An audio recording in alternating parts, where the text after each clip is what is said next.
আমরা যদি ফ্যাসিবাদ বিরোধী জাতীয় ঐক্যটা শক্তিশালী করি, সমুন্নত রাখি এবং এই গণতান্ত্রিক শক্তিটাকে আমরা সম্মান করি, আমাদের মধ্যে বিতর্ক হবে।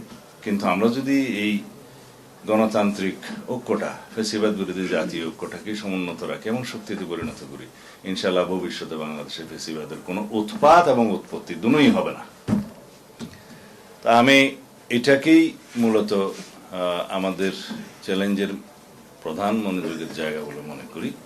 আমরা সেটা সবাই সম্মিলিতভাবে সারা জাতি মোকাবেলা করবে, আশা করি আমরা সফল হব।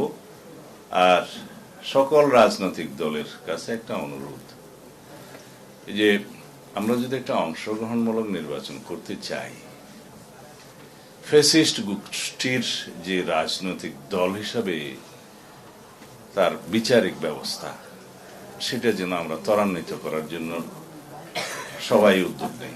কয়দিন আগে আমি প্রেসে কথা বলেছিলাম যে সরকার এখনো পর্যন্ত রাজনৈতিক দল হিসাবে আওয়ামী লীগের বিচার করার জন্য, বিচারিক প্রক্রিয়া নিয়ে আসার জন্য কোনো উদ্যোগ নেয় নাই বা কোনো মামলা দাখিল করেনি। আজকে পত্রিকায় দেখলাম একটা উন্নতি হয়েছে।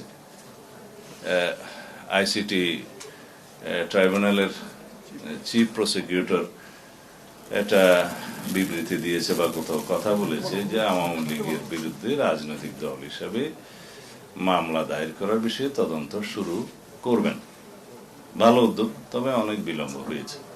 কারণ বিচারিক প্রক্রিয়ার মধ্য দিয়ে নির্ধারিত হওয়া উচিত বাংলাদেশের রাজনৈতিক দলগুলো কে দায়ী রাজনীতি করতে পারবে না, নির্বাচন করতে পারবে না। আমরা সবসময় বলেছি যে নির্বাহী আদেশের মধ্য দিয়ে রাজনৈতিক দল নিষিদ্ধ করার এই প্রথা, এই চর্চা হবে ভবিষ্যতের জন্য ভয়ঙ্কর।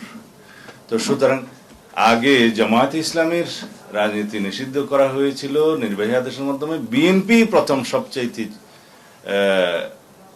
প্রতিবাদ করেছে ভিগোরাসলি, মানে কি হবে, আচ্ছা, আমরা প্রোটেস্ট করেছি সেটা তখন। এখনো তারা যারা দাবি করছে অন্যান্য রাজনৈতিক দলের নিষিদ্ধ হওয়ার জন্য, সেটা তো আমরা প্রতিবাদ জানাই যে নির্বাহী আদেশের মধ্য দিয়ে রাজনৈতিক দল নিষিদ্ধ করার এই চর্চা আমরা কখনো মেনে নেব না।